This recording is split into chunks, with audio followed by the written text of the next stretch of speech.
안녕하세요. 안전한 투자로 편안한 노후 준비 중경투 TV입니다. 네, 2월 7일 화요일입니다. 비트코인 22,700달러, 이더리움 1,600달러, 마이너스, 리플에이다, 도지도 약간 하락을 했고요. 이번 주 미국 주식 나스닥 첫 장이 개장되고 마이너스 0.5% 하락으로 인해서 코인도 같이 조정이 왔습니다. 하지만 나스닥 1월에 플러스 15%, 코인도 플러스 30% 상승 이후에 조정이기 때문에 당장에는 큰 문제는 없어 보이고요. 추세상으로 여전히 우상향 중입니다. QQQ 나스닥 조정 온 것은 2월 8일 파월 의장 연설하고 2월 14일 미국 인플레이션 발표 얼마 남지 않았기 때문이죠. 2월 FOMC처럼 긍정적으로 시장 판단할 것으로 예상은 되지만 작년 8월 잭슨 홀 같은 변수도 있으니까 좀 더 지켜보면서 추가 매수하겠다는 거고요. 우리 비트코인 역시 마찬가지로 빠른 단기 반등 없고 비트코인 도미넌스 40.1%로 비트코인의 새로운 물량은 들어오지 않고 있습니다. 알트코인 중에서도 작코인, 시총 작은 코인 몇 개만 상승하는 움직임 나오고 있고요. 테더 도미넌스 보면 여기 1월 급락 이후 여전히 박스권에서 움직이고 있습니다. 예상 불가능한 조정이 크게 온다면 최대 파란색 대시라인까지는 상승이 가능하고요. 그렇지 않고 파르장 연설이 충격적이지 않다면 빨간색 전도 라인에서 조정 나오면서 다시 하락으로 테더 도미넌스 내려오고 코인 가격 상승 가능성 존재합니다. 비트코인, 이더리움 메인 코인들 상승이 주춤한데 지금까지 이렇게 자발트들 먼저 상승한 거 보면 충분히 대시라인 정도 조정 올 가능성도 예상을 해볼 수가 있고요. 무엇보다 세력들 최대한 롱 포지션 청산시켜서 가볍게 만들어야지 반등도 쉽게 나는 겁니다. 2월 8일 파월장 연설하고 2월 14일 인플레이션 데이터가 이번 조정의 관건이 될 듯 합니다. 2월 미국 인플레이션율 컨센서스 6.3%로 1월 6.5%보다 약간만 하락한다고 시장에서 예상을 하고 있고요. 미국 인플레이션율도 작년 11월, 12월, 올해 1월처럼 이렇게 급격히 하락하는 것보다 인플레이션율 하락폭이 점점 작아지면서 수렴 단계에 진입한다는 움직임이 날 수 있죠. 연준이 목표로 하는 2% 인플레이션율 빠르게 도달을 안 하니까 연준이 금리를 더 올려야 된다, 올해 안에 금리 인하는 없다, 이런 공포 뉴스 충분히 조장되면서 테더 도미넌스 급등할 가능성 예상을 해볼 수가 있습니다. 그러면서 2월 1주차 기관들 매매 현황 발표가 되었고요. 4주 연속 기관들 비트코인 현물 매수하고 있고 지난주 100만 밀리언에 이어서 비트코인 68밀리언 꾸준한 매수량 늘어나고 있습니다. 하지만 이번에 매수한 물량은 지난주보다 줄어들고 비트코인 23,000달러, 22,500달러 구간에서 기관들 매수를 많이 안 했다는 의미기도 하고요. 그리고 비트코인 숏 포지션은 지난주 5밀리언 아래에서 매수했다며 이번 주는 8.2밀리언으로 하락 가능성을 약간은 더 높게 책정을 하고 있습니다. 그러면서 알트코인 어떤 코인 매수했냐 보면 이더리움 0.7밀리언 매수는 했지만 매수 물량 비트코인에 비해서는 현저히 작은 것을 알 수가 있습니다. 이더리움 3월에 상하이 하드포크 나오고 나면 이더리움 스테이킹 해제로 인해서 대량의 물량이 시장에 쏟아져 나올 가능성이 존재하고 이더리움 가격도 크게 변동을 할 듯 하고요. 이더리움 이하에서는 바이낸스 코인 0.1밀리언, 솔라나 0.5밀리언, 폴리곤 0.3밀리언으로 솔라나를 알트코인 중에서는 가장 매수를 많이 했습니다. 폴리곤 0.3밀리언으로 리플 총량 83밀리언 부근까지 폴리곤 수량을 늘리고 있고요. 메타, 인스타그램이나 페이스북, NFT 거래 가능한 코인이고 NFT 1등 거래소인 오픈시에서도 폴리곤 거래량이 가장 활발하기 때문에 폴리곤 기관들 좋게 생각하는 듯 하고요. 하지만 폴리곤 가격이 자바이트 코인들 저점 대비 2배 이상 상승한 것에 비해서 폴리곤 시가총액 상대적으로 크기 때문에 상승이 빠르게 나오지는 않고 있습니다. 그리고 지난주 글로벌 각 국가들 코인 매수한 물량을 보면 캐나다 24밀리언, 독일 역시 24밀리언, 미국은 38밀리언으로 가장 많이 미국에서 매수를 했고요. 캐나다에서 코인 매수한 것은 대부분 비트코인 현물 ETF 수요 증가로 인해서 캐나다 내 비트코인 매수 볼륨 크게 증가를 했습니다. 미국은 기관 투자자, 금융사, 헤지펀드들이 대부분 비트코인이나 알트코인 현물을 매수한 거고요. 비트코인 숏 포지션 또한 미국에서 매수를 많이 했을 가능성이 높다고 생각이 듭니다. 그리고 최근에 상승하는 코인들 보면 메탈 플러스 15%, 웨이브 플러스 7%, 왁스, 오미세구, 셀로, 리스크, 앵커, 엔진 코인, 어거 등 자코인 위주로 상승을 하고 있습니다. 상위 20개 코인 중에 비트코인, 이더리움, 리플, 도이 등 메인 코인은 하나도 찾아볼 수 없고 시가총액 2조 이하의 자코인들만 대부분 몰려 있고요. 최근에 비트코인 플러스 30%, 이더리움도 플러스 20% 상승한 것보다 이런 자발트 코인 비트코인들 저점 대비 플러스 2배 이상 수익률이 매우 컸기 때문에 투자자들 비트코인, 이더리움보다도 자바 알트코인으로 많이 움직이고 있습니다. 하지만 자바 알트코인들 차트상 어느 코인이 더 상승할지는 거의 복불복이기 때문에 큰 비중의 투자는 리스크가 매우 크죠. 대표적인 자코인 중에 중국 코인이고 2018년부터 있었던 자코인 오미세고를 보면 앞으로 자코인들 어떻게 움직일지 예상을 해볼 수가 있습니다. 2018년 거대 상승 이후 2019년 연준이 금리 인상 종료하고 비트코인 따라서 오미세고도 여기 구간 살짝 반등을 했고요. 2018년 고점 3만원까지 상승했다가 2019년 800원까지 대폭락을 했습니다. 마이너스 99% 이상 하락한 코인이고 반등 왔을 때도 비트코인 따라서 4배 정도밖에 상승 안 했고요. 비트코인 2019년 여기 구간 3배 오를 때 오미세고는 4배 상승을 했습니다. 상승폭이 제한되어 있는 거고 이후에 하락할 때는 이전 저점 다 깨면서 비트코인보다 더 큰 하락률을 기록을 했고요. 이전 저점 깨졌다는 것은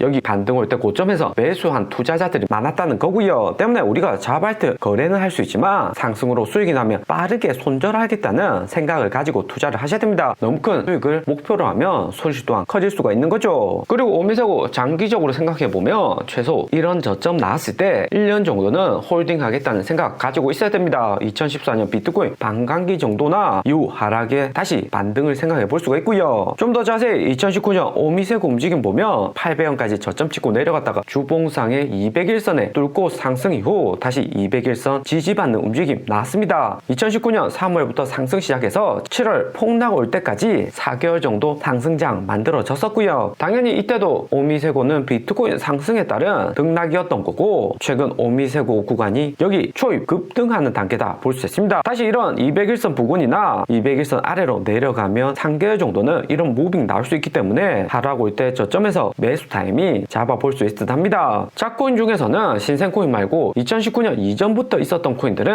상장 폐지 가능성이 낮기 때문에 트레이딩 관점에서는 괜찮은 코인들이죠. 하지만 비트코인은 나스닥, 애플, 테슬라 분위기 급반전 일어나면 손실 또한 커질 수 있기 때문에 빠른 익절이나 손절을 통해서 수익 얻는 것이 필요합니다. 개인 투자자들은 시장 시그널 읽으면서 이런 초입 상승보다는 조정 크게 오는 여기 같은 구간에서 매수해서 반등에 매도하는 것이 매우 현실적인 투자 방식이고요. 2019년 조정 올 때는 피보나치 618까지 조정이 왔고 두 번째는 382까지 조정이 왔었습니다. 시장 거래량에 따라서 반등 또한 다른 거고요. 오미세고 3달 정도는 상승 오다가 그 다음 하락 올 수 있다는 이런 마인드를 가지시고 투자하면 타이밍에 맞게 분산해서 투자해 볼 만합니다. 여기 차트는 오미세고 최근 주봉 차트인데 6일 연속 우상향에 꾸준한 긍정적이장 만들어지고 있습니다. 하지만 이렇게 우상향 길게 하면 매수보다는 매도 타이밍이고 이제는 조정이 한번 크게 올 만한 구간에 다 한다 생각이 되죠. 비트코인, 이더리움 롱 포지션 청산이 나와야 신규 투자자들도 추가로 코인 매수 가능한 거기 때문에 1, 2주 안에 알트코인 조정 가능성도 예상해 볼 수 있습니다. 그러면서 센티먼트 최신 분석에서는 작년 12월부터 비트코인, 알트코인 상승에 트위터, 인스타, 페이스북 등 코인 검색량이 급증을 하고 있고요. 알트코인들 상승한 거 보면 개인 투자자들 빠르게 진입한다는 것을 알 수가 있습니다. 이전 차트 분석했을 때 이렇게 검색량이 많을 때 알트코인 역시 빠르게 상승한다는 것을 알 수가 있고요. 하지만 알트코인 급격히 상승했을 때는 고점일 가능성이 높고 그 다음 하락으로 이어질 가능성도 염두에 두셔야 됩니다. 그리고 이번 주 미국 주식 첫 장이 열렸는데 애플 마이너스 1.7%, 구글, 아마존, 마이크로소프트 핵심 빅테크들 지난주 급등 이후 약간 조정 오는 모습이고요. 무엇보다 애플 중국에서 $100 디스카운트된 할인된 가격으로 최신 아이폰 14, 14 프로 판매한다고 해서 시장에 충격이 되고 있습니다. 특히 아이폰 14 프로는 다이나믹 아일랜드 도입한 최신 모델인데도 중국 내 판매량이 빠르게 증가 안 하고 있다는 의미이기도 하고요. 하지만 애플 $100 정도 할인된 가격은 아이폰의 시장 점유율 중국 내 더 늘릴 수가 있는 거고 테슬라와 마찬가지로 장기적으로는 구독 서비스를 통해서 수익 극대화 가능해서 긍정적이다 생각이 들고요. 이번 애플 조정은 짧은 조정으로 지속적인 우상향 예상해 볼 수가 있습니다. 오늘의 영상은 여기까지입니다. 좀 더 디테일한 투자 정보가 필요하신 분들은 커뮤니티로도 자료가 공유되니까 멤버십 가입과 구독 부탁드립니다. 감사합니다.